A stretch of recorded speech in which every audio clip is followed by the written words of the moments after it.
балалар, бүгін бізде қандай сабақ? Қазақстан тарихынан біз қандай тақырыпқа келдік, үйге тапсырма не беріледі? 17-18 ғасырлардағы Қазақстанның тұрмысы мен салт-дәстүрлері. Қазақтардың тұрмысы мен салт-дәстүрлері. Жақсы балалар, біз сабағымызды бастамас бұрын, қазір барымыз бәріміз ортаға шығып, топқа бөлініп алды. Телефонда тұрғандарды ортаға бөлініп. Біз үнемі бөлініп жүрген қолымыз, яғни бұнда біз молекула әдісі бойынша бөлінеміз, ядро деген кезде тобымызбенен бірге қаламыз. Олай болса кеттік. Молекула 2.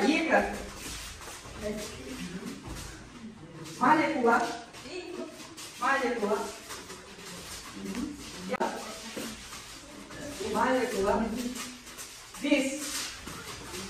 Жақсы. Олай болатын болса, 5. Бірінші топ. Мына жерге Ерғананың тобы келеміз. Екінші топ Нұржайнаның тобы. Үшінші топ Нұрбақыттың тобы отырамыз. Үйге тапсырма едік жаңа қазақ халқының салт дәстүрлері, қазақ халқының баспанасы оның ішіне кіреді. Қазақ халқының көші-қоны, осылардың барлығы бізде үй тапсырмасына берілген. Олай болатын болса, балалар қазір жылдамдатып бірінші топқа тапсырма қазақ халқының баспанасы. Бұнда жаңағы киіз үй құрылысы және киіз үй жабдықтарын істейміз, орналастырамыз. Қазақ халқының киім-кешегі сендерді ерлер киімі, әйелдер киімін бөлек-бөлек жапсырамыз. Сосын ұлттық тағамда оның пайдасы.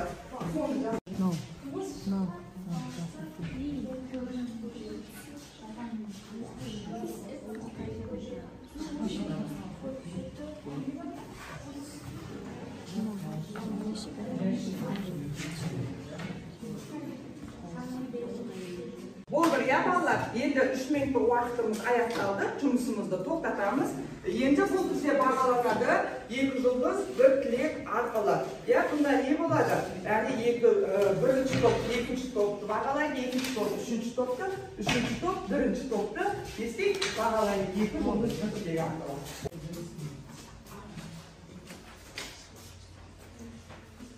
Нағыз бір салтын алды. Жақсылайда болды. Ерлерде тон, қалпақ, киім, көкем, құлақ. Әйелдерде шәлі, шапан, сәкелі, камзол, жаулық, кеңешік. Қазақ халқының киім-кешегі ерлер және әйелдер киімі болып 2 топқа бөлініп, яғни оны ажырата білдік. Жақсы, отыра қойыңдар. 3-ші топ келеміз. 3-ші топ сіздерде тапсырма қазақ халқының ұлттық қағаздары және оның пайдасы. Бір қалдырып аламыз. Құртты қысқа әлі білу үшін ыстық сорпаға қосып ішкен. Қымыздың пайдасы шөлді басады. Сүт пайдасы бой өсіруге көмектеседі. Құрт, қымыз, тағы не жасады? Сүт, шұбат, бауырсақ дейді, яғни бұның барлығы бізде қазақ халқының құрт, ірімшік, яғни бұның барлығы қазақ халқының ұлттық тағамдары. Оның пайдасы біздің денсаулығымызға пайдасы мол, яғни ол жерде витаминнің әр түрі денеге келетін витаминдердің барлығы бар, яғни табиғи өнім. Соған байланысты, яғни бұның пайдасы өте көп екен. Жақсы отыра қойыңдар. Ал енді бірінші топ, екінші топты бағалаймыз. 2 жұлдыз 1 тілекпенен. Бірінші топ, екінші топ бағалаймыз. 2 жұлдыз. Бір жұлдызым бұға топпен жасаған және де жабыстырған жазуларды керемет. Ал бір тілегім келесі сабақта да осылай жасаса екен. Жақсы, тамаша. Екінші топ, үшінші топты бағалаймыз. Менің бір жұлдызым топпен бірлесіп жазды. Екінші жұлдызым ұлттық тағамдарды дұрыс жазған. Тілегім олардың пайдасын тағы да көптеп жаза кетсе. Жақсы, ары қарай кеттік. Біз мына келгенде жаңа сабағымызды бастаймыз балалар. Жаңа сабағымызды бастамас бұрын біз мына жерде қандай сурет көріп тұрмыз? Жауап береміз. 4 түрлік малды көріп тұрмыз, иә? Сонымен қатар тағы не көріп тұрмыз? Қайсы? Абадардың түнді Иә, киіз басуы, иә? Киіз жасауы, текемен, от киіз жасайды, иә? Яғни ол немене? Қол өнері. Олай болады болса, балалар. Бүгінгі біздің сабағымыздың тақырыбы 15-17 ғасырлардағы қазақтардың дәстүрлі шаруашылығы. Сабағымыздың мақсаты біз осы сабақта нені үйренеміз, нені түсінеміз? Яғни көшпелілердің шаруашылық өмірінің ерекшеліктерін анықтау, көшпелілердің шаруашылық өмірінің ерекшеліктерін анықтау болып табылады екен. Енді балалар біз осы жаңа сабағымызды мына видео арқылы көрейік. Басында көші-қон дегеніміз жыл мезгілдерінің ерекшеліктеріне байланысты мал басын аман алып қалу үшін көшіп-қону. Көші-қон негізі 4 мезгілге бөлінді. Қысқы жайылым қыста, көктемгі жайылым көктем, жазғы жайылым жайлау, күзгі жайылым күзеу деп аталды. Қазақтардың көші-қоны туралы орта ғасырлық саяхатшылардың еңбектерінде қызықты деректер кездеседі. Мысалы, ағылшын саяхатшысы Дженкинстің біз баспаналары бар ағаларға жемелеп сансыз көп түйелерді көрдік. Олар алыстан қала сияқты көрінеді деп сипаттады. Ал саяхатшы тарихшы Ибн Рузбихан қандай ғажап шатырлар, даладағы қамалдар, әуе кеңістігіндегі үйлер деп тамсанды. Біздегі сабағымыздың тақырыбы не болды?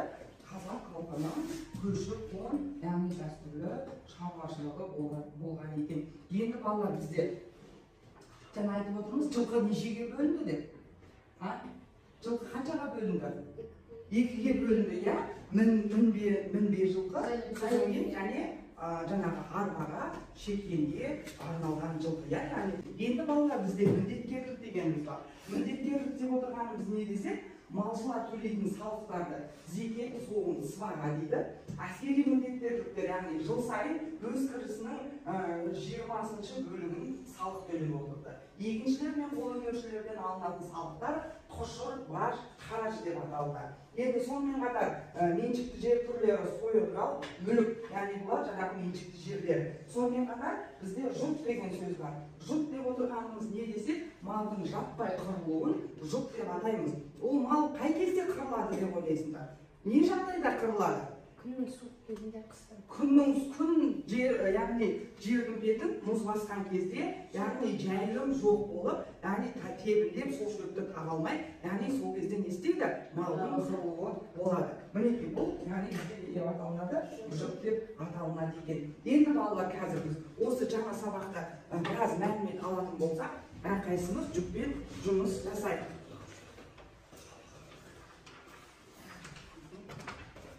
Екеуіңе маусымдық көші-қон, екеуіңе үшеуің жасайсыңдар, иә? Маусымдық көші-қон, міндеттер үшеуің жасай беріңдер. Саяхатшылардың көші-қон туралы жазылы, маусымдық көші-қон.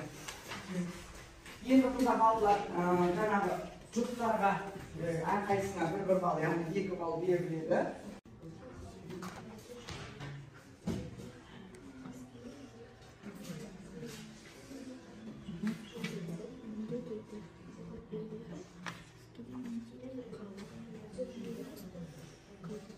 Болса, 4 минуттық уақытымыз бітті. Қай жұптайын? Бізде міндеткерліктер. Келе ғой, алуа, Балжан. Көшпелі ежелгі және басты міндеткерлігіміз әскери міндет еді. Малшылардан зекет соғым құтыланған жұмысшылар мен қолөнершілерден құшыр, баж, қырат алынды. Яғни бұл міндеткерліктерге жатады екен, жарық жақсы болса. Біз жұмыспенен өте жақсы жұмыс жасадық. Енді бізде келесі тапсырма білім дәрмекесі мектеп құралдарын сатып алу. Яғни бағаларына қарай сұрақтарда не істейді? Қиындатыла түседі. Яғни мен мына жерден аламдағын кез келгеніңе бір тапсырма беремін. Сол тапсырманы яғни несіне қарай, сатып алған заттарына қарай сұрақтарға жауап бересіңдер. Дайынымыз кеттік алдық. Кім не сатып алады? Ақмаржан? Күнделік сатып алам 6 теңгеге. Күнделік 6 теңге. Жақсы сұрақ. Саяхатшылар әртүрлі көші-қон туралы не деді? Олар біз баспаналар бар, арбаларға жегілген санасыз көп түйелерді көрдік. Олар алыстан қалаларға ұқсады деп жазған. Өте жақсы. Тамаша, жарайсың. Келесі қайсар айтады? Ben öşürgüç saçlı babamı. Не сатып аласың? Öşürgüç. Өшіргіш сатып аламыз. Қанша теңге? İki. 2 теңге жақсы. Жұрт сөзінің мағынасы жұрт дегеніміз мағын жаппайды. Ол қыс кезінде, қыс мезгілінде өте көп болады. Жарайды, жақсы. жұт деген сөздің мағынасы. Келесі, Нұрбақыт. Мен 8 теңге республикасы қаламын. Дәстүрлі қазақ шаруашылығы дегеніміз мал шаруашылығы және егіншілік жатады. Мал шаруашылығы әр мезгілде қыстау, жазда жаздау, күзде күзеу, көктемде көктеу деп бөлінді. Жастау ма?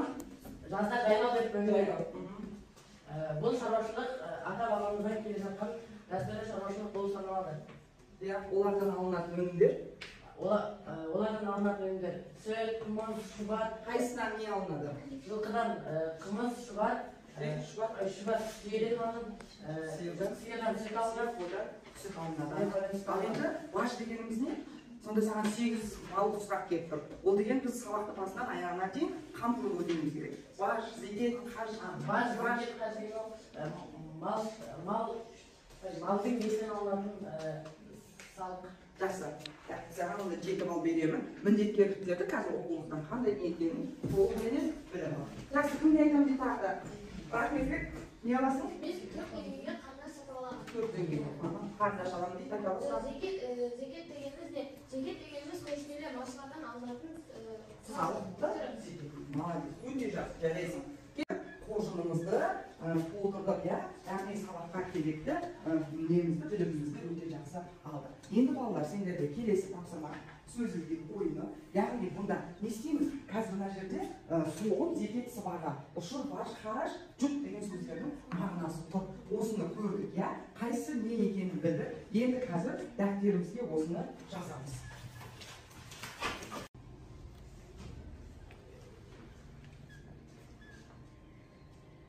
Олай болатын болса, біз мына тапсырманы уақыт бітті.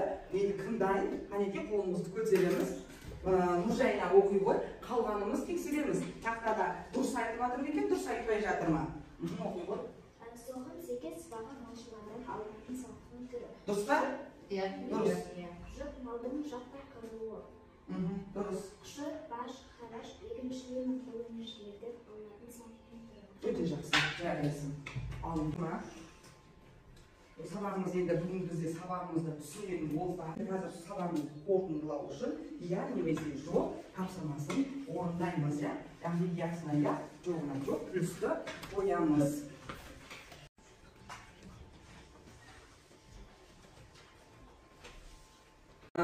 Болатын болсақ балалар, енді әркім өзін тексереді. Тексереміз, жылқылар теңдеп жүк артатын, салт мінетін бәйге аттар болып бөлінеді.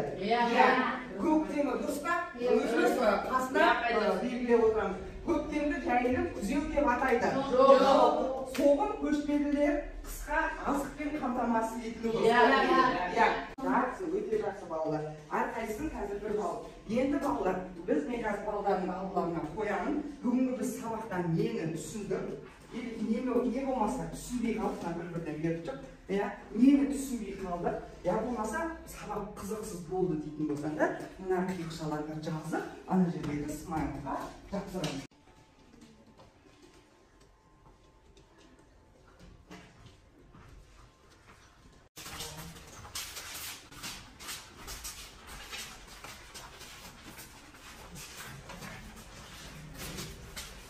Біз сабақты барлығымыз өте жақсы түсініктік, олай болатын болса, үйге тапсырма, қыран құс тазымен аң аулау туралы шағын әңгіме жаздым. Енді балалар, біз қазір тез-тезіп алдымыздағы балдарымызды санай, кім қанша бал алыпты? Тез, кім қанша бал алыпты? Үшеу, сізде екеу, ердана 12, өте жақсы жауап бердіңіздер. Сіздер сабаққа жақсы қатыстыңыздар.